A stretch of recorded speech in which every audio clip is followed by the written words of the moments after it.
আজকে দুপুরে চিংড়ি মাছের বড়া, আলুর ভর্তা, সাথে থাকছে ডাল। আসসালামু আলাইকুম, কেমন আছেন সবাই? আশা করছি নিশ্চয়ই ভালো আছেন। আলহামদুলিল্লাহ, আমরাও ভালো আছি। আমি শারমিন আক্তার, ওয়েলকাম জানাচ্ছি আমার নতুন আরও একটি ভিডিও দেখার জন্য। চিংড়ি মাছের বড়ার জন্য ছোট চিংড়িটাকে আমি এখানে খুব ভালো করে বেটে নিয়েছি। সেই সাথে এখানে পেঁয়াজ কুচি, কাঁচামরিচ কুচি এবং হলুদ মরিচের গুঁড়ো, সেই সাথে ডাল বাটা মানে বুটের ডাল বাটা, আপনারা চাইলে যে কোনো ডালই দিতে পারেন। সাথে চাউলের গুঁড়া দিয়ে খুব ভালো করে আমি মিক্স করে নিয়েছি। ভাজার জন্য এখানে আমি ফ্রাই প্যানে পরিমাণ মতো তেল দিয়ে তেলটাকে খুব ভালো করে গরম করে এক এক করে আমি বড়াটা দিয়ে দিচ্ছি। খুব সাবধানে দিতে হবে যেন একটার সাথে একটা লেগে ভেঙে না যায়। আমি খুব সুন্দর করে দিয়ে এখন ভেজে নিচ্ছি।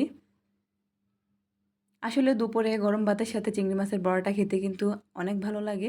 তো আমাদের বাসায় সবাই এই বড়াটা খুব পছন্দ করে। তো আমি চেষ্টা করি মাঝে মাঝেই চিংড়ি মাছ, ছোটো চিংড়িগুলো বেটে এভাবে বড়া বানিয়ে খেতে।